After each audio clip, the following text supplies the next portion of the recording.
Following Game 1, with the Pacers guarding Jalen Brunson by forcing him to guard, it seemed as though this might be a more muted series for Pascal Siakam. After all, there were times, for good reason, that he could be seen merely standing in the corner, removing OG Anunoby from the action as the guards proceeded to seek out Brunson by any means necessary in the middle of the floor. Instead, Siakam turned the volume all the way up on his play, blaring his impact as a mismatch against nearly every matchup on the floor. As a result, although the Knicks made some changes, switching and going big while also cross-matching more often, the outcome remained unchanged. Another win for the Pacers, who now, with Siakam at command, return home to Indiana with a commanding 2-0 series lead. Joining me to discuss the dominance and indomitability of Siakam's 39-point Garden Party, along with everything else Game 2, my longtime co-host, favorite basketball writer, favorite basketball talker, Samson Folk. The indomitable will to work that Pascal Siakam has always had to turn himself into the player that he is. Not just, a guy who runs out and kills it in transition, which he's done since he was a young guy, but a guy who, as you tweeted, can score in a million different ways against a million different looks and a million different players. You've likened him before on my podcast as a sheet of paper getting through a crack in a door. And Josh Hart probably felt that when he jumped on a rip. And the Knicks probably felt that a couple times. And to the tune of 39 points, I covered, and everybody who listens to the podcast knows, unless there's new people, I covered Pascal Siakam's championship run. I covered the Toronto Raptors for when they make the playoffs and the Pacers don't. And Pascal, that was the best playoff game he's ever played, which includes a championship winning shot over Draymond Green in the game that he had 26 and 10. And people don't talk about, he hit the championship winning shot. It doesn't really get talked about on Draymond Green, by the way. And he had 32 in that opening of the finals. And he also, it only went to game 6, but he was a very injured Raptors team against a very strong Philadelphia team and Joel Embiid and all that. Anyway, his best was last night, and it was damn good. It's very impressive. And this is why I value the fact that you've reminded me many times that you covered the Raptors during their championship season, because I don't have that type of context. I know that I've seen him be pretty phenomenal in some regular season games this year, in particular against the Los Angeles Clippers when he brought them back from nearly a 20-point deficit while he was also guarding Kawhi Leonard. You're I don't know that. Do you know the grandchild who's rolling their grandparent off to bed? And he's like, oh, I covered the championship run. That's you. That's me. Yeah, I mean, I don't know that I've seen him score in this many variety of ways against this many different defenders. And he wasn't only doing that, but I'm very happy. I told you beforehand, on the last podcast, said I thought that this could be not necessarily a big Pascal series because of how the Knicks were guarding in Game 1, because I thought it was going to be more important for him to be doing some of the stuff in the in-between. I'm happy to bask in the sunlight of my own wrongness here in Game 2 and get to look at the things that he did at an incredibly high level. Well, I don't think it was just you who thought that too. I couched it by saying he has to be extremely clinical in the opportunities that he does get.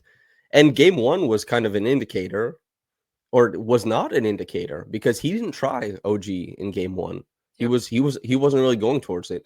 And I was like, he has to be super clinical in the opportunities that he does get. There were 6 times last game where he got Brunson and he's like, yo, yo, yo, yo. He's waving Tony Bradley to the other side of the court. He's like, give me the ball right now. And it's the offensive rebound he got at the end of the game. It's several times getting up the court with early work to pick out his mismatch. That is being clinical, but he's also sprinting through a ghost screen off of Tyrese, catching above the break, rising up and hitting over OG Anunoby. I don't know about how Synergy measures the guarded versus unguarded, but he's at 58% on guarded threes this postseason. Pascal's shooting 58% on short middies this postseason, pull-ups. So the counters have really been there. Shooting 44% from 3 overall. He's been a dynamite in transition. He was underrated, I think. He saw, Cat did not have anything for him outside of the busted up scram, I thought. The isolations he did incredible on. He has the best defensive rating of the guys who play big minutes on the Pacers. He's completely connected to what works on that side of the floor. He, maybe not the level of Andrew Nembhard at the start of the game, was putting up fires. That's why the ball went to OG so many times on the other side. It was just like, wow. Like, the Pacers, the way they play, and also Pascal, not every game is your best game. Sometimes it can be quiet. Last night was so loud.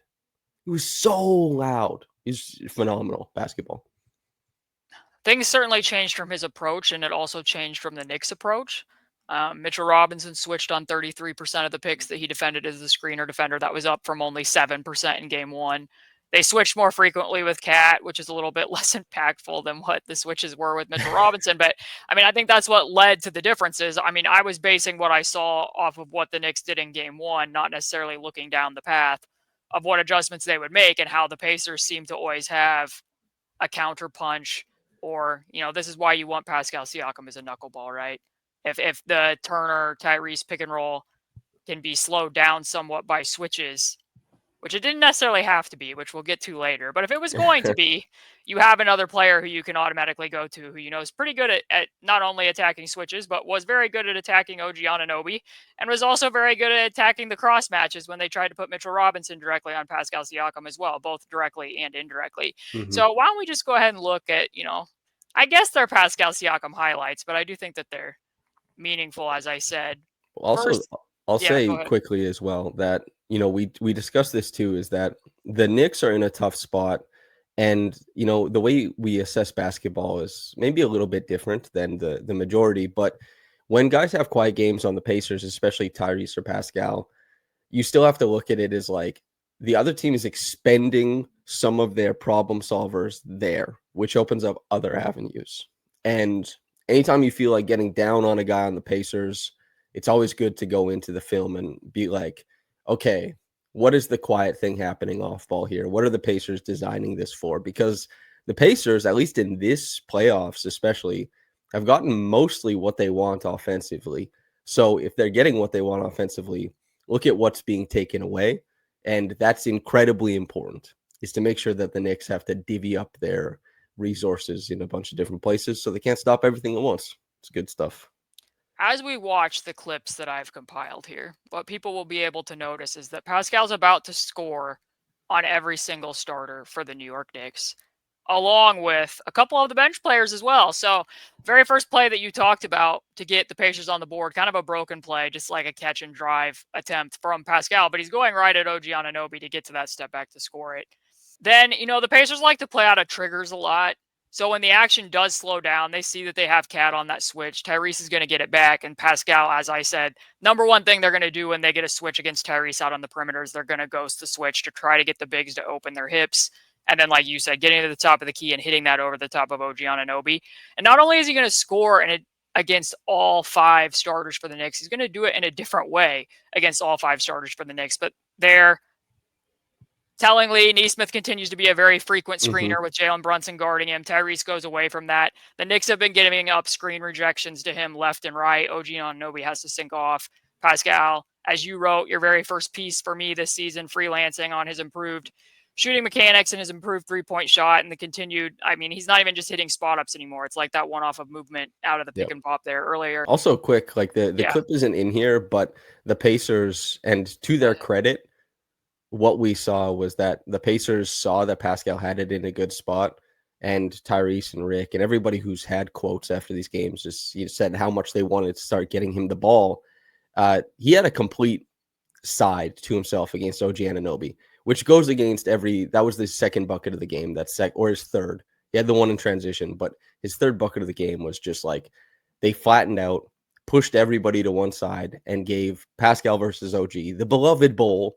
And Pascal got to his spot and hit the shot over top of him. OG Anunoby has a reputation and a reality as an on-ball defender that is completely earned and valid. To take this Pacers offense and move everyone to the side and call out like one-on-one is an immense vote of confidence. And Pascal deserved every vote of confidence. It was crazy to watch him score at that level. In addition to giving Pascal his flowers on this very next one, I just do not understand how NBA teams are still doing this, Samson. At the end of every first and third quarter, it is almost guaranteed that the Pacers are going to run 1-4 flat with TJ McConnell at the top, and that the person at the right block is going to approach and set a ghost screen for TJ for him to attack into that gap going to his right. There's Mhm. 3 players for the Pacers over there in the right corner. They have every opportunity. OG's over there. Yep. Mitchell Robinson's over there. Anyone can pre-switch on this Yep. approach from the person who's going up to TJ. And yet so infrequently do teams actually make the move to do that. And not only do they not make the move, as Ben's telling Siakam, well, you go. Because Jalen Brunson's guarding him and they don't even try to pre-switch Jalen Brunson out of this. Like, so many head-scratching things from the Knicks in this game. As it turns out, the Knicks then switched that ball screen, which gives Siakam Mikal Bridges in kind of a pop and drive situation, and then he's able to get to the step back there too. So now we've seen him score on OG, we've seen him score on Mikal Bridges, both in different ways so far. This is just a quick, duck in, almost in semi-transition against Josh Hart. And we both referenced and said on the last podcast that, like, Josh Hart's been, going back to last playoffs, a really good matchup for Siakam because, like I said, he prefers to guard with an arm bar. And when he does, Pascal gets to his spin move very easily against him. In this case, he faced up and went to the jab and go, and Josh bit on it, and he was able to get right to the front of the rim. So now we're at 3 starters that he scored against. This, you could tell, transition cross match. I really, for the life of me, Pascal's going to tell Bradley to get out of there. Mm-hmm. Mitchell Robinson had tons of opportunity here as the ball's being reversed to scram Jalen Brunson out of this. They don't do it. You could still do it right here. You could switch him right off. I mean, you might give up the mid-range, but it's going to be better than this outcome. So now he scored on Jalen Brunson too. And then this is where I talk about the indomitability. This isn't actually points for Pascal, but watching the Knicks guard this baseline out of bounds play, and they do switch it. He gets that matchup he wants against Josh Hart. The defense collapses on him. He gets back off the ball, goes and screens for Andrew Nembhard, still working, gets the switch against Jalen Brunson. Now look at the Knicks. 3 players, elbows and blocks, sinking on like every dribble, and for him to string his dribble out so that he can create space for Nesmith on that cut.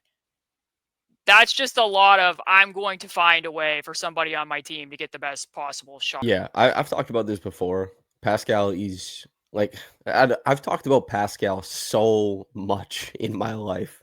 Like, he and Scotty and OG, like the big wings, I've talked about them more than any other players. I've covered so much of what they've done. And Pascal has such an unbelievable ability as a big to keep the dribble alive and tease and drag players out. Like, doubles, they don't really get him. A lot of bigs, you're like, oh yeah, okay, you double, you can kind of create a fracas and recover. But Pascal, he does not make the play on your terms. A double is supposed to create a response. Like, you don't double expecting to turn them over, you double expecting the ball to go out and to recover. Pascal does not allow that. He takes what he wants from the double, and like, really underrated aspect of what he does. And it's why, like last season, it was his post up was the best play per points per possession in all of last year's playoffs. It's still really effective this year, although not quite at that level.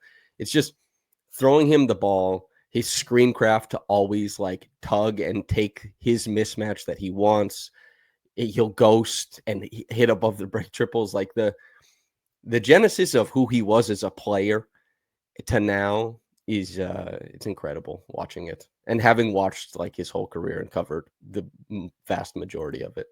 That's interesting because you say you covered a lot of big wings. I wrote a lot of pieces about Domantas Sabonis when he got traded to the Pacers. Mm, And I watched him in the post a lot. And the biggest difference between him and Siakam is sometimes Sabonis requires more static post-up actions because he can't dribble into the post in the same way that Siakam can, which, Rick Carlisle was on record, obviously, when he coached Kristaps Porzingis, being like, the post-up isn't an effective action in our league anymore. And there were reasons why he said that at the time that he did with regards to Porzingis. But then when he was when he was coaching Sabonis, there were times where they wanted Sabonis to go into some of those bully drives, and it just wasn't very effective action, and they didn't really want to play through triangle concepts as much. But long story short is that when defenses would force Sabonis into negative dribbles, that was a win for the defense. Like, that was pushing him further out from the basket, and he's capable, certainly, of creating the post into a vehicle for assists. The Pacers scored at a very high level when he saw doubles, but he wasn't effective at dribbling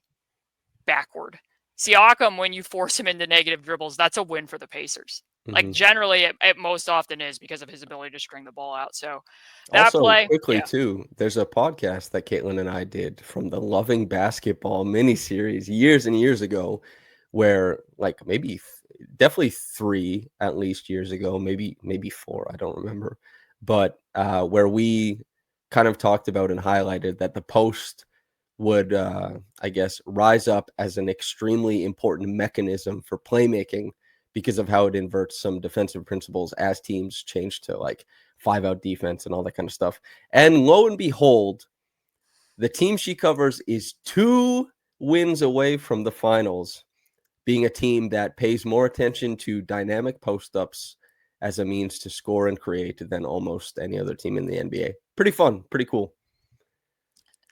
Siakam also, he salvaged a number of broken plays in the first half where there were times where I was like, so much of the offense for the Pacers, especially when they started going to hybrid lineups, became far more one and done Yeah. than what you're used to seeing from them, which put extra pressure on him to be like, hey, let's just throw you the ball and have you fix this, which he certainly does here against Karl Anthony Towns with that whole side of the floor. I really like watching him do retreat dribbles and then charge ahead and back up. He plays a lot like a bumper car.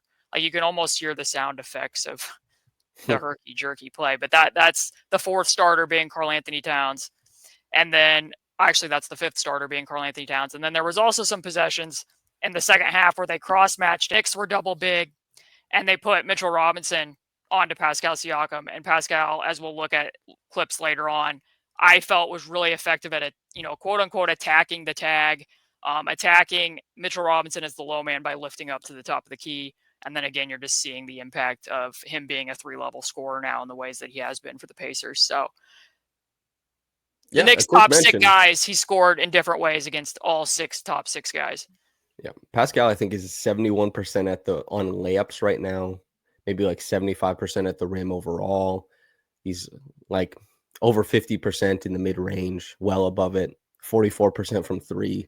He's just a shade under 62% true shooting. He's back up over 20 points per game for this run. His assist to turnover is 3-1, which isn't at the almost 5-1 that Tyrese's is, but it's been we said he needed to be clinical. And he took a lot more than I thought he would get in this game, but he was clinical, very much so. They're also better with some of the TJ stuff in the second half. Yep. Where when TJ was on ball and the Knicks were double big, if the ball started moving toward the two-player side of the floor, they'd automatically cut the 45 so they could again attack Mitchell Robinson as that low man and clear out the space. I felt that they were really active about that. The double big lineup really wasn't that effective for the Knicks. I thought that it might be, but as we talked about on the preview, I was like, I would be careful with who I played against because I think that Pascal is going to be too effective against the cross matches. And he really was. I mean, I think that they were -9 in 9 minutes is what I have there in my Yep. notes. The other thing that I really like, which I think is a hallmark of a well-coached team, is how often the Pacers can run a specific play, and they were much better at this in the second half, and they can keep playing and get to the next thing and get to the next thing. That was kind of the biggest key I felt coming out of halftime, in addition to Mitchell Robinson, transforming into half, vacuum cleaner, half snowplow, and then being better on the glass, was that they needed to get to the next action more often. They call this, I've talked about it many times on this podcast. See, it's a touchscreen for Siakam. They want to get a switch, but the Knicks did not switch it. Typically, Miles there would be feeding it into Siakam against the seal. And if they don't get that, then Siakam goes over to the right block, and Miles would typically drop down to the left elbow to set a stagger for Aaron to cut from the corner up to the opposite left wing. They don't even get to that option because Miles just tosses it back to Tyrese to go into a handoff. When Miles doesn't get that pick and pop shot, he gets back off of the ball. They're still playing, and now it's a Gortat screen for Tyrese. So, like, what I really liked about that is they tried. Like, a lot of what we were just looking at, they weren't necessarily running plays for Siakam. Mhm. Siakam organically finds his own points within what the Pacers do, which is something the Pacers talked about. I mean, Tyrese himself, I wrote the piece about, where all of his post-entry passes had come from, and he was like, he adapted to us more than we adapted to him, and that's what you can see in this game. The fact that he can find 39 points for himself is very impressive, but also very impressive from the Pacers team aspect perspective of this, that they can run a play for him, and even when he doesn't even touch the ball, they can still get to 2 more actions after that to get a high quality dunk for Tyrese at the rim. Would you believe that on his way out of Toronto, some people believe that Pascal was a very, very difficult player to fit things around? A selfish dude, you might even say. Lord in heaven. Yeah. That was so weird, that media day. It was sloppily asked because Masai mentioned it, and I don't think Masai was talking about Pascal, but you shouldn't say those, like, you shouldn't be saying that regardless. But then I can't remember which reporter asked Pascal about like the selfishness, and Pascal was like, "What the hell?" It's like it's media day, right? It's like a brand new season. It's exciting, and it's just this stark, like weirdo. Yeah. Anyway, But that's actually a good point, because when they signed him to his max contract, I thought it was very interesting, because when the front office and the coaching staff are sitting next to him at the podium and they're asked like what stood out to them about Pascal, multiple times it was a buzzword that his unselfishness yeah. was Well, like the number one thing that they pointed out. and I'll give people the background for if you want any of the hot gossip, because I obviously covered Pascal's exit, but at media day I pressed Masai about the lack of conversation about maxing Pascal, and you can agree or disagree, but Masai was kind of using all of these words to describe Pascal, and I was like, why haven't if you think he's this level of player coming off the seasons that he has had, why haven't you given him a max? And as it turned out, Masai had been ghosting Pascal and his team the whole summer. Pascal, the max player for the Raptors, the guy who hit the championship winning shot, couldn't get a message back. And Masai, when Pascal got traded, and he said, like, his success is my success. Like, he is very intrinsically connected to Pascal, they and each other. And also keep in mind, Masai has helped create infrastructure in Africa to help bring guys like Pascal over and support them in their dreams. But also, he said, like, I messed up. How I treated Pascal on the way out was a mistake. And I have to wear that. And it was like, because Pascal, I'm sure he loves Indiana, but he loves Toronto, man. Anyway, that's the hot gossip. Well, it's not gossip actually. This is Verifiable factual. things that Yeah, were said on the record, but yeah. yeah, it felt very pointed to me that they wanted to emphasize that they felt that Pascal was a very unselfish player within their offense and their team schemes last year. But that was one of my favorite possessions of the game. And then also, like in the first half, just as a juxtaposition to this, they were running some of those logo snug pick and rolls for TJ in the first half, and the Knicks were switching them. And then they're fronting the big, and the big's kind of taking up space in the post. And then it's just like there was a lot of disconnect. And like I said, you're not seeing that same seamless, we get to this, and then we get to this, from the Mm-hmm. next one thing to the next. And then it was the same thing with Tony Bradley, which, I mean, Rick made. I don't know what you thought about Tony Bradley getting minutes last night. Rick made that decision when it looked like, Mitchell Robinson was pushing Thomas Bryant to the basket on several plays. And then Thomas Bryant seemed to have something going on with his hand as Yeah. well. But I don't know what I think about that moving forward because of what some of these spacing concerns were. And then there was times where it didn't necessarily matter, but his positioning in the drop coverage was I'll just say very out of position. It paid off because the Knicks didn't necessarily always score on some of those plays, but it was kind of like, he and Ben Shepherd were involved in that pick and roll in the third quarter, and Ben admittedly veered too soon on the switch, and Brunson ended up getting that pull up three going to his right. But it's like you were already way too far back, even if Ben had continued to make it over the screen after getting snagged. You were like, the positioning was off. But Mm-hmm. they're like, you're not going to feed that to Tony Bradley in the post, most likely. So then you see Siakam again, like the automatic, I'm going to lift up from the corner when the Knicks are playing double big. So at least they were getting to those things, despite the fact that there were a few times where, like, I questioned why TJ couldn't necessarily beat a switch. And then you'd look behind it and you'd be like, oh, it's because Tony Bradley's standing there at the block. Also, like, I don't know if you have the clips queued up. You'll tell me. Oftentimes I cheat ahead, but Mathurin no longer sharing the floor with TJ was a meaningful thing. And because this is what I got called stupid on the last podcast, which is okay. It's okay to call. And I was like, I'm comfortable with being called stupid. As we've said many different times, Pacers fans, a lot kinder, at least in this sphere, than Raptors fans in my sphere. I get called stupid. I get called all types of things. There was also a Raptor fan in our last video who called you a traitor. Well, there you go. Uh, If the Raptors were in the playoffs, I wouldn't be here, man. So anyway, That hurts me a little. well, I don't know what to tell you. So regardless, I had said like the TJ ball stuff is not going well. To TJ's credit, I think we had the best. It wasn't necessarily all the way TJ ball, but I we don't had think it was TJ Ball. That's why I think it was better. yes, we had the best helmed by TJ run of the playoffs to start at the back end of the third quarter, or the Yep. start of the fourth quarter. Credit to TJ, and I'm comfortable with being stupid. Yeah, I mean, do you want to talk about Benedict Mathurin now, or do you want to save that for later on since you brought it up? I guess we can just throw it in here now. Let's just go now. It should be quick. So, notably, TJ and Benedict Mathurin combined for, I think, exactly one half-court possession against Jalen Brunson in this game, defensively. So that wasn't a thing that we were watching anymore. For Benedict Mathurin's sake, this is what this possession probably stood out to me the most, because he had a phenomenal game against the Wizards, which I know what people are going to say, Caitlin, that was against the Wizards. It was. But the thing that stood out about it is he had a career high in the amount of possessions he logged in that game running off of off-ball screens. And that's what stood out to me in the pre-draft process when I watched him at Arizona, is that Arizona ran a lot of plays for Benedict Mathurin off of off-ball screens. Ben would know, this is a play for me. The shot is for me. I know where to anticipate that my shot is coming from. And then when he gets drafted by the Pacers, you're thinking, some of those are things that the Pacers run. Like, this should fit pretty seamlessly between him and Tyrese. Like, if he runs off a stagger, that'll take gravity away from Tyrese. These types of things, or off an exit screen in the pick and roll.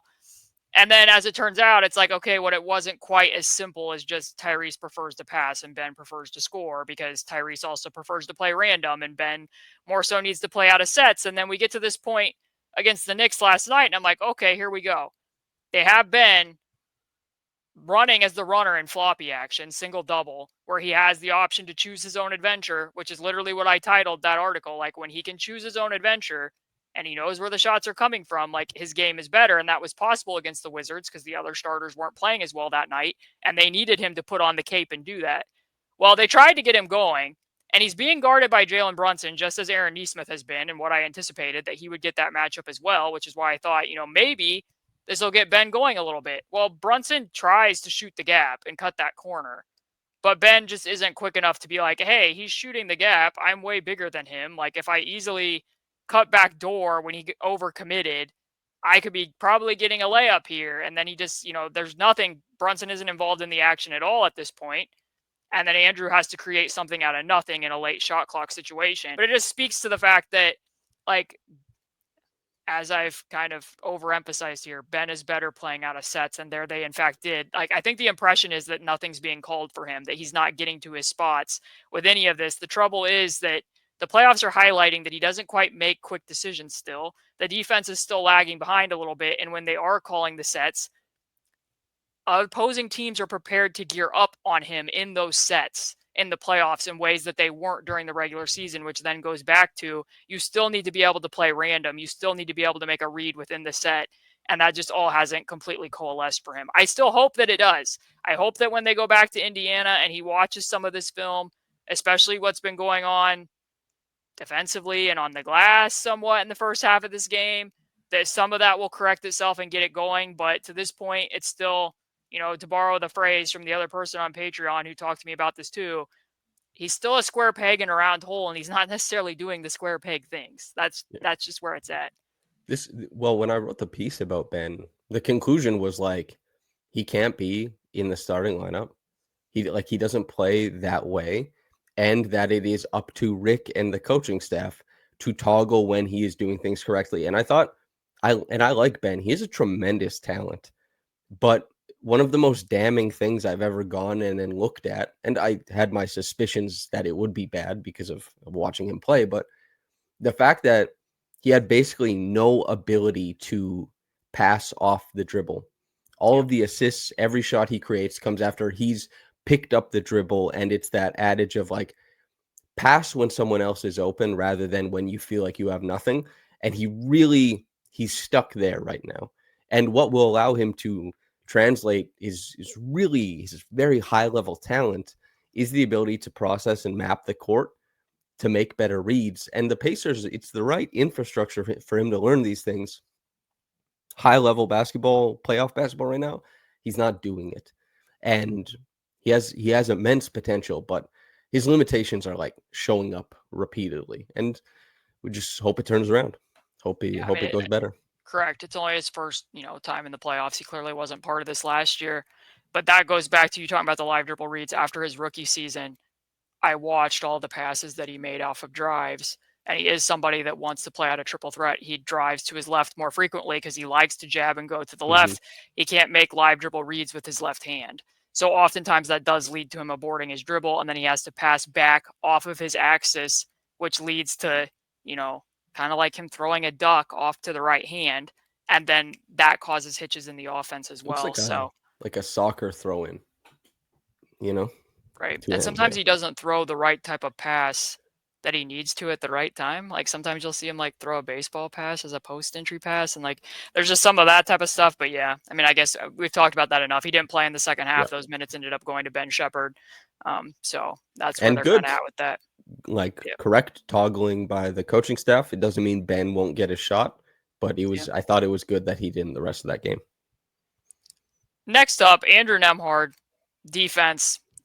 We have to pay attention to, like when I wrote the piece about Aaron Nesmith, I was like, the Pacers have two paths forward here because Aaron Nesmith made a difference in the playoffs last year after game 3 because of his length, but even more so because Andrew Nembhard and Pascal Siakam were behind him, helping off of Josh Hart and Precious Achiuwa. And what reads Andrew was making at the time that made that show up. In the first game of the regular season, that didn't happen anymore. The Knicks have changed their roster. The Pacers put Tyrese on Josh Hart as kind of a quote-unquote hiding spot before Tyrese had made some of the strides he's made as a defender. The Pacers have since made the decision of, you know what, we're gonna let you sink or swim against Mikal Bridges so that we can put Andrew Nembhard onto Josh Hart. They're clearly not stopping Jalen Brunson. I'm not going to suggest that, but it's very clear the impact that Andrew's making defensively as an off-ball defender because he's not just their best on-ball defender, although there's reasons to put Aaron on Brunson in this particular matchup. Mm-hmm. He's really clearly the Pacers' best off-ball defender too. So we're seeing possessions where he's a secondary rim protector with vertical contests in the first quarter. There's possessions where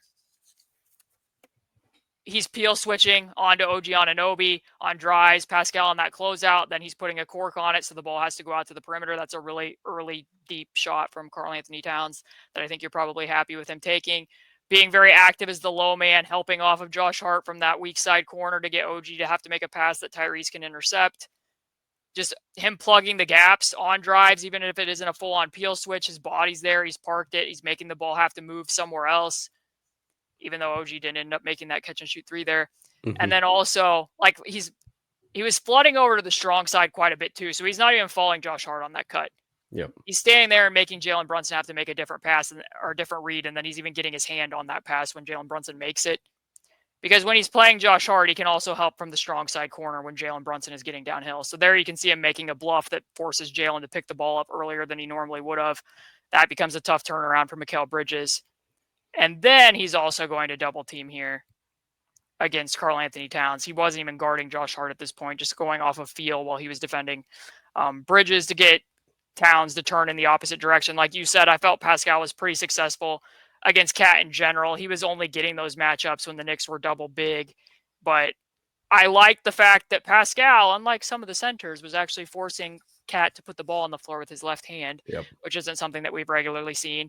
And then something I think the Pacers could be doing a little bit more regularly, Nembhard also being smart to actually take fouls against Mitchell Robinson around the rim and put him on the free throw line, because I think that the Knicks, it's not showing up in the stat sheet, but they had 10 team offensive rebounds in this game, which would be their 6th most for any game this season. Mm-hmm. Like the amount of times they're getting baseline out of bounds plays opportunities is quite high. And like I have to agree, Stan Van Gundy said this on the broadcast, and I actually do agree with him that like if Mitchell Robinson's going to get an offensive rebound and he's turning and he's going to kick it out, which threes off of offensive rebounds are very, very high percentage shots, I would rather the Pacers were just hacking him and putting him on the line.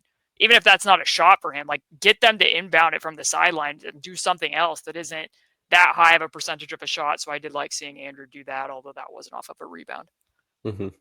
I also we've discussed the nuances of why Andrew Nembhard is so good, and I think like that sometimes when we're talking about the offensive structure and you point out, you say like an offensive term and you say like he's doing this, it's not as easy for, and I know listeners comment all the time, like I'm doing my best to keep up and we appreciate it. But the Nembhard stuff that's on tape, it's all very like that is intrinsic. It's like, yeah, he's in the gaps. He's getting stops. He's exactly where he needs to be. He's cheating at the right time. I love guys who cheat, who full side cheat over. Like, they just cut the floor in half. They're like, that doesn't exist because my guy is not going to threaten me. And Nembhard does that. Pascal also, when Yeah. Pascal was like all defense level defender for the Raptors, all the time he was just like an insane roamer who would cut the floor in half and just gum up everything. And Nembhard does the same thing. Also, as a quick mention, Mikal Bridges, 20 points, 18 shots the other game. Tyrese hanging in. And like Bridges, this is what we talked about with like DJ and Benji on the Knicks Film School crossover. Is like, at least I thought, and I know the screening stuff is important for Bridges, but I was like, I don't think Bridges has anything for anyone really, because he's taking the same shots and they're hard as hell. Just like, yeah, This was what made a big difference. Like, it got most of the headlines, obviously, that Tyrese and Mathurin and Miles almost combined for 100 points in the home win that I was at. But after halftime, they put Tyrese onto Bridges and decided to chance that so that they could get the roamer back onto Josh Hart, and it made a difference for them defensively, certainly. So I like that they've been willing to do that. Like, if they weren't going to do the cross match and have Nesmith switching and they wanted to maintain Nesmith just on Brunson so that they could stick to their usual scheme and the concepts that they're familiar with, I think that this has been smart. But I guess I will ask you from the Knicks perspective. I don't really know what answer you're going to have here, but the Knicks starting lineup is now minus 23 and 49 minutes in these two games. And what you're seeing there, and as we pointed out in ad nauseum, Nembhard still will find places just like he did off of Mikal Bridges there to be able, he's very active and has a very good feel of knowing when to help and where to help. But that's being made possible because he's guarding Josh Hart. Like, are they still going to keep starting Josh Hart? Like, minus 23 and 49 minutes. And that's not solely on him, but when you're playing that group, to me, you have to make one of two choices. Either you're starting Mitchell Robinson so that Cat is doing less defensively because he's doing very little defensively currently when he's in at the 5 by himself, or you're playing Deuce McBride so that they don't have the roaming option anymore. Like, I don't think that the Knicks should be continuing to roll this starting lineup out there in Game 3, but that's just my personal opinion. So for me, I think the easiest change and the one that it's the easiest to me and the one that makes the most sense is Hart going to the bench for McBride. It's what you suggested. That's what I It does. agree with, It is also what DJ and Benji scoffed at, and they're like, Tibbs won't do that. Obviously, Hart is like the de facto Tibbs guy. You'll get everything he does. They're like, this guy played 48 minutes. He's such a warrior. And it's like, damn, he played 27 because he's getting played off the floor. Holy smokes. As far as like the Mitchell Cat stuff, Robinson, I think the efficacy will start taking a nosedive. Yeah. Like, and to his credit, he went He's been 16 a minutes in a wrecking row. ball. Yes. He's legitimately been a wrecking But ball. it did start wrecking a little. Like, you could see it fell off. And I don't think it's like he's well conditioned. I don't think there's a player in the NBA outside of Dennis Rodman 30 years ago who could do what Mitchell Robinson is doing for like 30 minutes a night. That's the one thing. Also, as we talked about, like the Pacers kind of have how they want to attack sorted out for the two big lineups. They know where they want to tug and pull from. And it's just, you have to ask yourself, like, do we want to help Cat out or do we want to help Hart out? And I think you want to help Cat out. And I know Robinson, I don't think Robinson helps Cat that much. I still think there's problems there. Whereas like Hart and McBride, I think is a fairly seamless switch. And also lets the Knicks do more stuff at the point of attack with Tyrese. Now it does open up another mismatch for Pascal to score on potentially. More of those two-man actions, but the thing that I would go, see yeah. with McBride is that I am not seeing a lot of viable ways for the New York Knicks to get stops against the Indiana Pacers. Yeah. Which is why I picked them in the preview. If you can't get stops, then I think that McBride's going to give you a better chance to further open up your offense, so that the stuff that Nembhard's doing in the gaps isn't going to be quite as possible for you. Yeah. If I were them, I would at least look at it. And to your point about the double big stuff, is that the problem is whichever one of the bigs that Mitchell Robinson isn't guarding, the Pacers are just going to screen with that big. So, like, if Cat's guarding Miles, Miles is just going to be the screener. If Cat's guarding Pascal, Pascal's just going to be the screener. And then, to my eye, which we'll look at here a little bit, but, like, also at the end of game one, Robinson had some botch coverages too. The dunk that Obi got on that 3-on-3 play was on him. Some of the stuff that he's doing in the weak side corner when he gave up the offensive rebound to Obi was on him. I haven't really liked some of his off-ball, like, rim protector. He's rotating to the rim possessions versus switching out to the ball and, making Tyrese dance, as Benji said, was their optimum hope for, Well, what their it's outcome of possessions would be. What he's doing as, a ball side anchor has been better than what he's doing as an off-ball rim protector, and the Pacers are able to manipulate that pretty easily. it's like you said, right? Because you're like, man, Mitchell Robinson might be the third most important player in like this whole glut of Knicks players, but it's what we talked about with Jared Allen and Evan Mobley. These all defense bigs, the both of them, and the defensive player of the year is like tax Mobley's ability to read things defensively, and the Pacers did.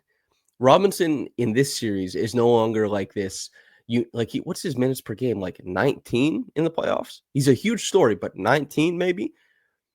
To change him from being a guy who comes and just blows things up and does awesome stuff. Yes, you can press that button, but also you're immediately saying like, well, now you're one of the best players in the series, and now you're like a linchpin full on in the defense for 30 minutes or something. I don't think he can do that. I don't think he can run through that stuff, which is why this is really tough for the Knicks, and which is why they're down 2-0 or 0-2. But it's, I would go McBride. So to kind of ream home this point, I guess, I have some questions about what some of the coverages were that the New York Knicks were playing against the Indiana Pacers. So I'm going to run this film. Because while I definitely give a lot of credit to the Pacers and what their overall offensive attack is, I can't watch these clips without thinking, like, why is that a thing that you are doing? Ben Shepherd's the stack screener there at the elbow. He's going to screen Karl Anthony Towns. TJ's dribbling off the pick. I don't know. I didn't look through and actually look at any tracking data on this, but by my eye, I can never remember a time where a team went up above the level of a screen against the stack action with TJ McConnell as the ball handler. I'm asking Samson, like, what would be the benefit of you doing this? Like, why wouldn't you just have Mikal Bridges duck under the screen from Karl Anthony Towns, keep everybody else home, and force the Pacers to get into their next thing? Like, this is what the majority of teams do. Now, I will say sometimes to combat that, TJ will throw it and do a pitch action to Miles. They'll go back into the stack. And then sometimes they'll, manipulate, like, hey, maybe somebody's going to set a pin down for Miles, and now Miles comes back out, and that's what their counter is for it. But I really have watched this in the third quarter and the fourth quarter, and while TJ deserves credit because he did a lot of valuable things for the Pacers in the second half, I don't understand why they were guarding him in the manner that they were. Yeah, I don't understand this either. Especially like the point. It's like it's TJ McConnell is a big thing here, but also like. Not only is this, I don't think this coverage is correct, but it's also just not executed very well either. It's just, It's almost like, not to be rude, but it's almost like Karl Anthony Towns is on like an outdoor playground equipment yelling "we." Like I don't know. Like there ended up being, like, just to back it up, like in addition to you showing on TJ, which, like I said, TJ is a formidable driver. He's going to get 2 feet in the paint. His drives per 100 are comparable to Shea's, obviously on fewer minutes. But like, if you want to keep him out of the paint, just tuck under the pick. And now Yeah. two people are. It's not because Ben Shepherd has this much tremendous gravity, although he did make shots last night. There's 2 people committing to Ben Shepherd out of the stack action. Like, and then, like, and it wasn't even just Karl Anthony Towns, although here again, like, they wanted to go to a lot of snug pick and rolls between Miles and TJ during these minutes, and then they were automatically cutting the 2 people zoning up on the weak side with Ben Shepherd to manipulate that. But Cat did a show there too. And then if you're going to show it, Why is Mitchell Robinson clear in the paint as the helper? If you're going to use a quick show to deter TJ anyways, like he's flooded all the way over, making it really easy for them to manipulate the weak side zone, which then Ben just goes up to the top to beat and makes, a three off of relocation. And then, like I said, it wasn't even just Karl-Anthony Towns. Here's Mitchell Robinson clear up at the level of the screen against TJ in an empty side action as if TJ is going to pull up for three, getting Miles a wide open bank shot. Like I don't know. I don't think I genuinely can't think of another team that would have guarded those three things in that manner. It also, like, it's tough to say this from the outside because I don't really know, but Benji and DJ mentioned this is like they think sometimes like the Knicks, like bigs, don't run the coverage that they're supposed to be Yeah. doing. I think that that's freelancing. I don't even necessarily, I think that it's possible that Karl-Anthony Towns was told because of what his drop coverage has been, we want to mix in some more shows against the Pacers pick and roll guards. And that was like a scouting report faux pas of not recognizing that that's TJ McConnell. Like not so much like Yeah, Tom maybe. Thibodeau's in the huddle, like get out there 30 feet against TJ McConnell. But also, like, there was the play, like, Nembhard, he had that, like, very casual three he hit on the left wing because Cat was just in deep drop. And I was like, I don't think he's supposed to be there, man. Like, and I really like Karl-Anthony Towns, The defense has but been really rough. I don't. That was my friend Kai, who's from New York, who you're well aware of his work. He writes for Raptors Republic and Forbes. He was like, "Nice, Cat only has one foul at the half," and I was like, "That's great, dude. He's losing the minutes." I the defense has been nuts a little bit. Yeah, it's like you look at the shots they're getting out of it too. It's like, man, like even guys trying to problem solve from the backside is just there's too much to solve. And the thing is that I don't have the points per chance in front of me, but the points per chance with Robinson defending picks as the screener defender was pretty solid for the Knicks last night. It was not solid at all with Karl-Anthony Towns as the screener defender last night. However, it's what I said that like when Tyrese just keeps it simple, Mm-hmm. because here's the fourth quarter, and we'll just touch on this very briefly, that, they're screening to get Mitchell Robinson on the ball, or that you use Miles as the screener, and then they're giving it back to Tyrese in like a boomerang situation. And you can see that to Mitchell Robinson's credit and to the Knicks' credit on this particular aspect, the Pacers are trying to ghost switch numerous times, and the defenders who are guarding the ghost screener are just running with them. No screen, no scheme. We're just staying there. Robinson's not opening his hips against any of that. Multiple people here. Aaron's going to try to do the same thing. He stayed square against Tyrese, and now the ball's sticking with Tyrese much longer than what they would normally like in an offensive possession. So that's a win for the Knicks. But the problem is, it's like, okay, but why does Mitchell Robinson need to be screened onto the ball? And pretty soon they figured that out because it's like, oh, let's just go back to the bread and butter of screening for Jalen Brunson in space and putting Mitchell Robinson back in the weak side corner. And surely Tyrese can get a blow by against Jalen Brunson, and then just an easy drive and kick to Miles Turner. So even if they feel better about the switching from Robinson, which they should, because that was better than game one, this is why the thing with the double big that I said also applies here when he's the only big. They're just going to Mm-hmm. manipulate where they're positioning him to take him off of that spot. Yeah. Also, And the as a stuff quick, with Brunson has been very real in terms of the continued, guarding him by forcing him to guard.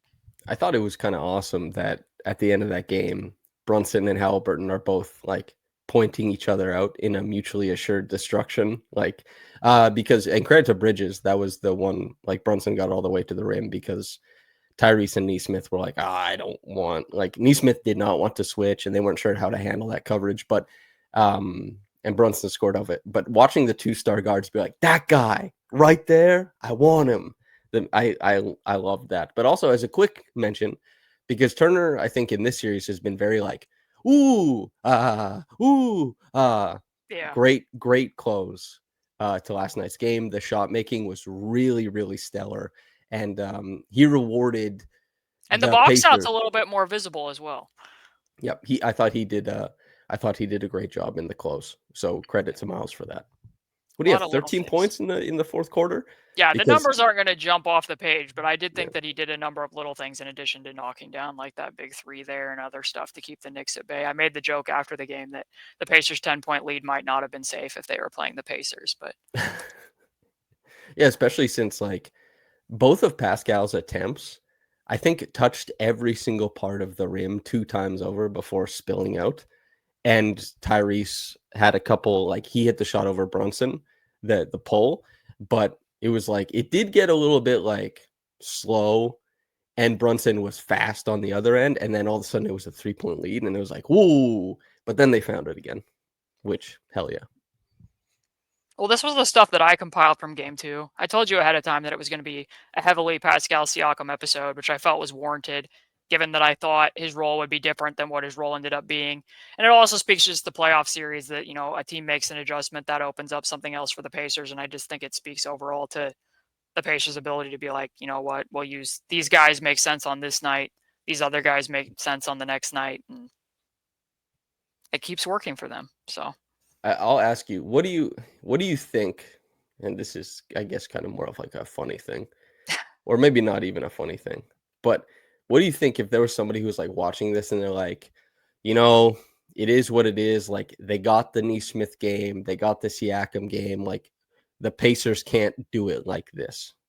How do you feel about like that type of commentary? If someone were hand waving it away. Also, I sorry, I was checking this again. Andrew Nembhard is back to being the career 3-point percentage leader in the playoffs. when Let's he made that go. one going uphill step back to his left, I was just like, what am I watching? He's the greatest playoff shooter of all time, as it turns It's out. wild to me because even last year when he was the playoff riser as the 3-point shooter, the majority of that was coming off of catch and shoot attempts. Obviously, he made the massive self-created game winner against the Knicks in game 3, but all of a sudden he's shooting pull-up threes and self-created threes off of higher volume. I honestly don't know of many people, if I can even think of any, if I went and did a query of people who have elevated themselves to this degree as a pull-up shooter on. I mean, I don't even think he was taking like 0.6 attempts during the regular season. And I think he's over 2 here and hitting them at an incredibly high rate. Like that's very hard for me to comprehend. So like that aspect of it, I get to some extent why like the NBA community at large might be thinking that the Pacers are subsisting on unsustainable shot making at times, but I think you have to look at the bigger picture, like I said, and their ability to be like, hey, we can just run 4 actions in a row and there's still 9 seconds on the shot clock. Or hey, we can have our 2 stars standing on the logo and Obi Toppin and Andrew Nembhard and Aaron Neesmith can score in a critical overtime possession. Or, they're shape shifting. And that's why when I'm watching the Knicks defense and the things that we just talked about, I'm not saying that the Pacers are going to necessarily sweep them by any means. I think that this is a tough team that they still need to respect. Obviously, they haven't had complete and total answers for Brunson and Towns still to this point, although I think that's somewhat by design, similar to Mhm. the last series, though in different ways. I don't think that they're going to find viable answers, especially being a team that, outside of Mitchell Robinson maybe doing some things on the perimeter on switches, they're not a team that's used to switching. And I do think that like typically it is easier to put in switching. Like this is probably somewhat long-winded, but after the Pacers traded for Tyrese Halliburton and they were a rebuilding team, they pretty much just went to a switch everything scheme for the rest of that year because it was easier to implement than trying to do something on the fly with what was almost completely and entirely remade roster. I do think that switching is easier to acclimate to than drop coverage. However, when you haven't done a specific type of coverage at all, and then you get to the playoffs and you're trying to execute it at a high level against a team that does not lean into isolations often, like it's a win for you when Tyrese does, like, not because Tyrese isn't a shot maker, but like that's atypical to the way that the Pacers want to play. So I don't think that they're completely ready to defend this, which is why I had the opinion that I had in the preview. They're just able to press a lot of different buttons. So I don't think that it's solely about, as we talked about in the last podcast, I don't think it was only about stratospheric shot making. It was about strategic shape shifting. And I don't think that that's going to find an answer for in this series, at least. My opinion might change if they play the Oklahoma City Thunder, but that's putting the cart far, far, or the horse far. Yeah, the cart Yeah. far before the horse. Yes. Yes. To do some also an old school ism after putting carts before horses regarding Nemhard playoff basketball. I think it's I guess it's an idiom or whatever. I learned long ago never to wrestle with a pig. You get dirty, and besides, the pig likes it. Playoff basketball is the mud that Piggy Nemhard loves to wrestle around in, and you don't want to be in there with him. That makes me think of my other Midwesternism from your podcast about Pigs get fed, hogs get Oh slaughtered. yeah. In the case of the Pacers, the hogs are not getting slaughtered. They're able to The hogs continue. are running wild. 50 feral hogs. That's really There you funny. go. That's really funny. As keeping with the agrarian theme, if people have noticed, we are both wearing the same attire today. And I in part wore this because if you're new to these video shows that we do, these were actually Samson's words last year in the Bucks series that people were like, you need to turn that into a t-shirt. So my sister did. She drew this up and put it on a shirt. It's been a very popular shirt, but I don't know if you're going to remember that we made haikus in a Patreon mailbag last year. We were asked to With write Willis. haikus about Pascal Siakam, and I plagiarized your phrase of agrarian economy of buckets, which I felt was fitting to repeat for this podcast. My haiku at the time was, out of winter's nap, agrarian buckets bloom, spice is among us. The agrarian buckets were in full bloom. The agrarian economy of buckets was in full bloom for Pascal Siakam last night, for sure. The spice is flowing, baby. The spice is flowing. Did you have anything else that you wanted to talk about from this game? No, we hit the Dune reference. I'm good. Once we've seen the tattoo at least once per episode, everyone can feel better, I think. That's right. Also, if we discount the evil bastard Blake Murphy, of course, who ruined Game 3 against the Cavs, if we discount that, I'm still undefeated as a game writer for the Pacers this playoffs. And I think we should discount it because Blake is clearly what's wrong there. Yeah, that along with, zone defense and not being able to get a rebound, but those things ended up being readily fixable in the next game. So there's a good saying for all that, is the basketball is the most important part of basketball. I've heard. It is. And it must be brought up at least once a game. The one that Mitchell Robinson got, I must admit, when they had that fast break opportunity and Obi turned it over and then they went the other way, he legitimately just looked like a snowplow. I don't know. That was like insane to me. I'm like, but like Ring Around the Rosie, pocket full of posy, hush, hush, we all fall down, and everyone like locks arms very and like grim song, but yes. I obviously I was doing that in like preschool. Mm-hmm. And then once, I don't know, you learn when you're like 9, maybe you're like, why were we doing that? That's nuts. Anyway, that it like locked arms at the free throw line and just bowling everybody over. Mitchell Robinson doesn't look that much bigger. He doesn't look like he's bigger. He doesn't look that much bigger, but it is as if nothing affects his, like, he just has inertia and nothing stops it. And he just bowls towards the bucket with his hands in the air. And it's just like the ball will fall into his hands. Nothing can intercede. His body doesn't respond to the laws of physics, it seems like. I don't know, but I guess there's a reason he can only do it for about 20 minutes because of the sheer amount of energy he has to expend. Yep, he's incredible. I don't think he's going to save this series for the Knicks, but he's been an incredible part of it and their playoff run. This is probably going to be somewhat controversial, but when you said that about doing something as a kid and then looking at it differently in the light later on, it made me think of my reaction when I watched Hoosiers as an adult versus when I saw that as a very young child. I haven't seen Hoosiers since I was like 11, maybe. Yeah. Glory Road was the movie for me, and Coach Carter. Those were the two ones. It wouldn't have spoken to you in the same way that it spoke to me, because as a kid, I was like, this is awesome. Like, they're hopping in a bus, they're going past, snow-capped cornfields. Like, I relate to this. I relate to going to scouting trips on this part. I didn't watch it for years, and then later on, I put it on as an adult, and I was like, what is happening? What's bad about it? I hardly well, remember that movie. there's many things, Samson. Like, the people in the comments are going to get mad, but I'm just going to say it. So, first and foremost, we're expected to root for a coach who got removed from his last job for hitting a kid. Oh. And like this is like the hero of the story. Well, Then then what the did the team kid do? No, I'm just kidding. then the team gets good mainly because Jimmy Chitwood comes back. Not really because of any like specific coaching adjustments. Like the big coaching Mm, adjustment is make 4 passes every possession, and like the basketball that's being played is very bad. Like on the court, it is not good.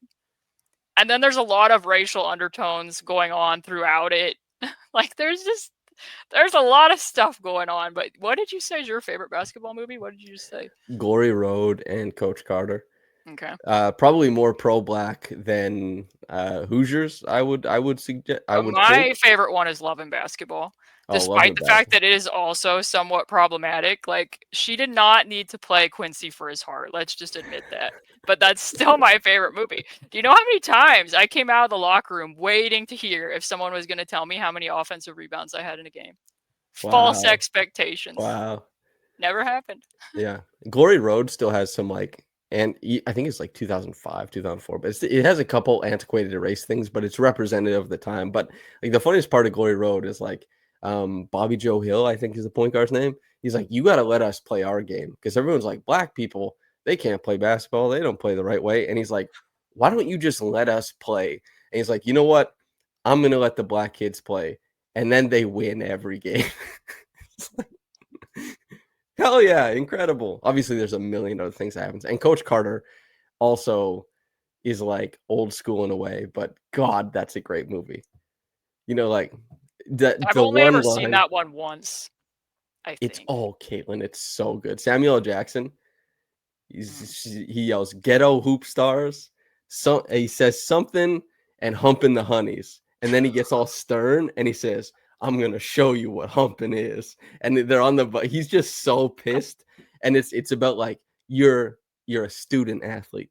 Student comes first. And it's just like, and it's so good. And the guys they cast are hoopers. Like the basketball It's scenes, an except for important Channing part. Tatum.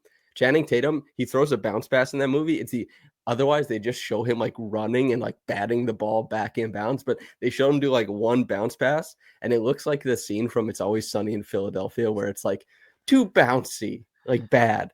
But all the other guys, like they like the junior battle, I don't know what the actor's name is, but he can like plant the screen, roll open, catch, and like pound it. And they're like throwing lobs as the actor's doing it. And it's not weird. It's like basketball. It's the best movie if you want to see like actual basketball. It's so good. And the music is so good. The Anyway, soundtrack to Love and Basketball is quite good too, but yeah. no, have you ever seen the Disney Channel original movie that was about basketball with the two twin sisters? I've seen clips The of one the clip is yes, it's so ridiculous. Like, why was this like an intense scene in a basketball game? that I will say it, that set women's basketball back. I That think it did. movie. I think it did. Just that one single clip.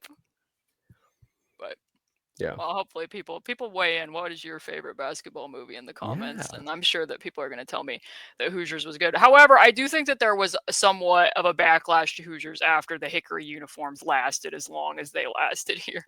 Mhm. So more people might be on my side. I don't That think it's also a good movie.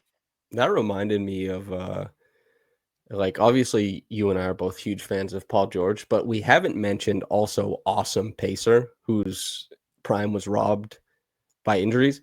Oladipo, that game 7 series, that year was Other just than this, that's my favorite year of Pacer basketball that I've covered. 2017-18. he he jumped immediately to all NBA and it was just like, wow, dude, he was sublime. Super fun. I I must say love though that that year. I've far more enjoyed the Pacers actually winning playoff series, but Yeah.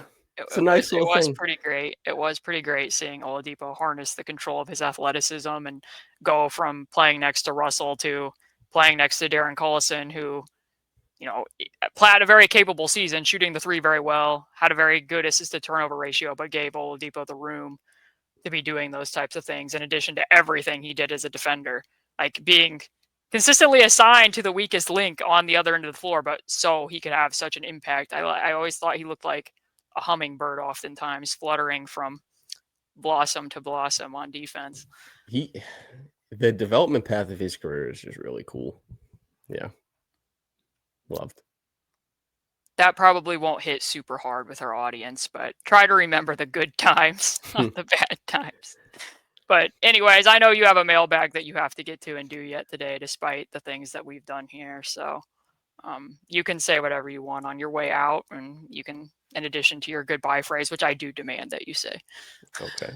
That's the quota. That's what gets me paid. I come in and I say the final phrase. So you can see, although people always make fun that my body's obscured by my arm holding my mic, but you can see the shirt I'm wearing, the Agrarian Economy of Buckets. If you want to support us, one of the, like, obviously the most tangible ways, just to subscribe to the Patreon. You get all of my writing, all of Caitlin's writing. You get these podcasts regardless, but it supports us.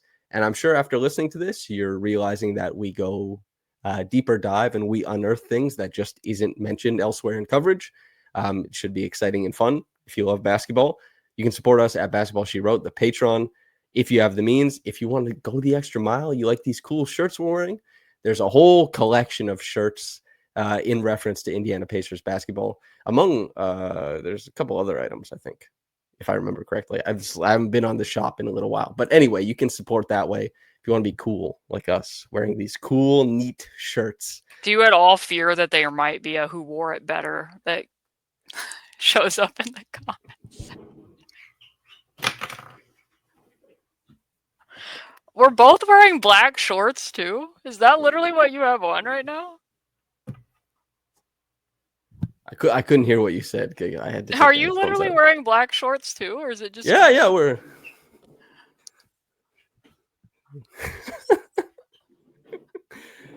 You just need the hat. You need the hat. I have very few hats that are correct. All the hats that I buy are oftentimes made for like large man heads that don't fit my head, and then they don't have an adjuster in the back, so they're just way too big. You know what SF stands for? Samson Folk. Yeah, it's not San Francisco. These are my initials. That is pretty great, actually. Yeah. It's like when I get Caitlin Clark gear. This is what you aspire to, Samson. You don't aspire to being the WNBA player yourself. You aspire that someone else with a very similar name will get there so that you can simply buy the merchandise that you always hoped you would have. Yeah. Anyway, before I modeled the shirt, which hugs me in all the right places. Wow, what a shirt. I was about to say that Caitlin is the very best at this in the world. You only have so many opportunities to support people who are the best at what they do. This is one of them. Like, comment, subscribe the podcast. It helps grow it. We had like 7,000 views on Game 1's episode. We did really great on the preview podcast. Wrestling maybe wasn't so popular. Well, in our defense, I didn't tell you, but that had copyright restrictions in certain territories. So there was some people who couldn't watch it. Okay. I left it there anyways because there was so much work that went into that. Okay. All right. But anyway, we want to be the number one podcast out here, strictly for ego's sake. The Pacers can be egoless, but we are not. Anyway, that's about it. Support the podcast, support the Patreon, all that good stuff. Thank you very much for tuning in. From myself and Caitlin, whether you got into this in the morning or at night, have a blessed day and goodbye.